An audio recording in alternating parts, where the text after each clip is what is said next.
Welcome back, ladies and gentlemen, to Loopin for Life. We're headed today 100 years in the past to one of the oldest operating roller coasters in the world. We're heading over to Kennywood to take on Jackrabbit. Yeah, nothing like a rickety wooden death trap built before sliced bread. It launches you with gravity and prays you come back.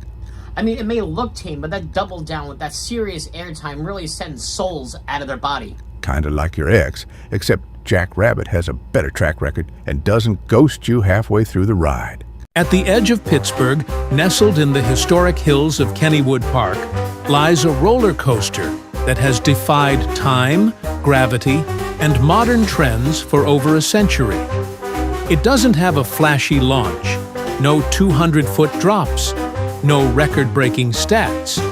But what it does have is legacy, and one of the most unexpected moments of airtime in coaster history. Welcome to Jackrabbit, a wooden legend that's been throwing riders out of their seats since 1920.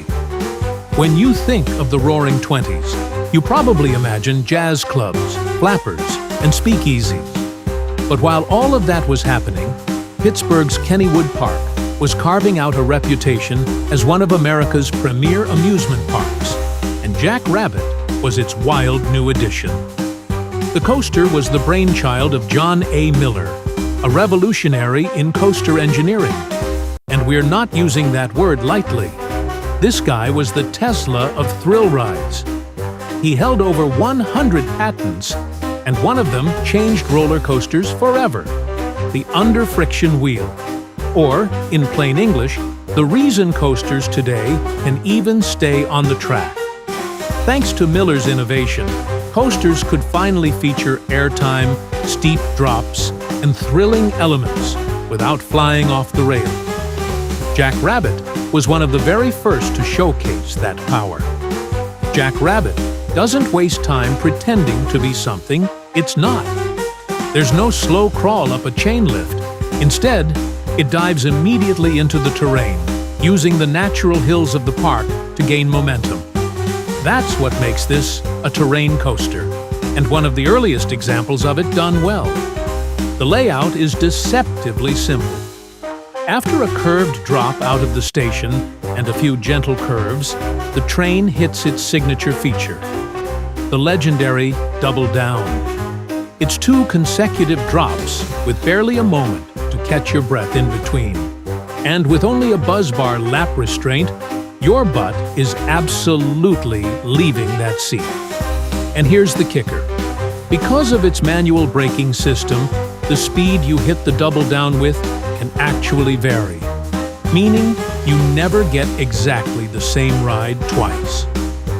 Let's not sugarcoat it. Jackrabbit is old, over a century old, and yet it still delivers one of the most surprising thrills in any park. There's something surreal about the moment your train crests that first hill. You're surrounded by creaking wood, vintage signage, and the sounds of an entire park that's grown up around this antique. Then, in a flash, you're airborne. The double down doesn't just lift you, it yanks you. Fast, sudden, like a ghost of 1920 trying to reclaim you. And even though it never goes over 40 miles per hour, the Jackrabbit somehow feels more intense than many coasters 3 times its size. Jackrabbit has earned its spot in coaster history. It's been designated an ace roller coaster landmark by the American coaster enthusiasts, a recognition given only to rides of exceptional historical significance. It's also become a rite of passage for generations of Pittsburghers. If you grew up near Kennywood, chances are your first real thrill ride was Jackrabbit. And if you've ever ridden it with a grandparent, there's a good chance they were once terrified by it too. Despite the decades, it's been lovingly maintained by the park. The trains still have that classic open-air feel. The station still sports that old-school charm. And the wooden structure creaks with the weight of 100 years of laughter, screams, and shared memories. Kennywood itself has changed a lot over the years. The park has added steel coasters, family rides, water rides, and high-tech attractions. But through it all, Jack Rabbit has remained a quiet, reliable force in the background. You can ride Steel Curtain or Phantom's Revenge all day, but something about hopping on a nearly 105-year-old coaster still hits differently. It's like a living museum exhibit you can sit inside that tries to eject you mid-ride. It also still runs alongside two other historic Woodies, Thunderbolt and Racer, giving Kennywood one of the most incredible collections of classic wooden coasters in the country. In the world of modern theme parks, where every new coaster is taller, faster, and more expensive, Jack Rabbit reminds us of something important. Thrill isn't just about stats. It's about surprise, timing, the unexpected. It's about flying out of your seat on a ride that was built before your grandparents were born and thinking, how the hell is this still allowed? Jack Rabbit is a time machine, a teacher, and a thrill ride all in one. It's a testament to engineering, preservation, and the simple fact that sometimes less is more. The beauty of Jack Rabbit lies in its simplicity. There's no seat map, no pre-show, no on-ride photo with a 6-step mobile app to find it. You show up, you sit down, and the ride does the rest. It's roller coaster storytelling at its most stripped down. Just you, the wood, and the track. And somehow, that makes it feel more real than anything with projection mapping or synchronized fog bursts. And in that simplicity, Jack Rabbit becomes a kind of equalizer.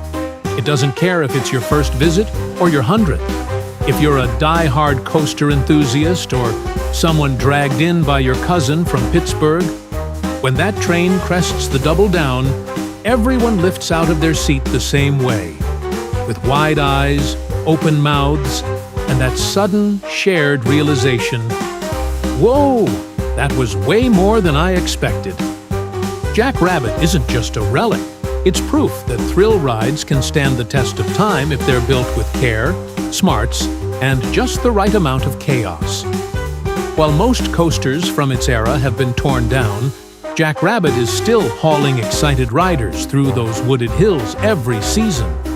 That's not luck, that's legacy, and Kennywood knows it. In an age where coasters rely on high-speed launches, complex electronics, and million-dollar theming, Jack Rabbit does more with wood, gravity, and a good drop than some rides do with all the tech in the world.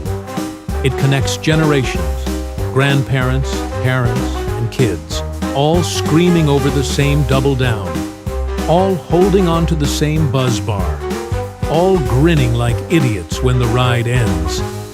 And maybe that's why it really matters. Because Jack Rabbit isn't about records, or stats, or marketing hype. It's about heart. It's about a park that decided not to replace history, but to honor it. And every time someone rides, that story keeps going. One lap bar, one hill, one perfect jolt of airtime at a time. That's a wrap for today's Coaster Dive. Now it's back to the studio with Ryan and Ferris. And that's come to wrap today, guys, here on Jack Rabbit, a ride that's older than most family feuds and still somehow smoother than most modern coasters. And somehow it's held up better than your credit score. Impressive, considering it's made of wood and hope. Either way, guys, if you enjoyed this Coaster Dive, be sure to like, subscribe, down below, all that good jazz. Many more Coaster Dives coming your way. Every click helps Ryan stay one step ahead of bankruptcy, or at least his student loans.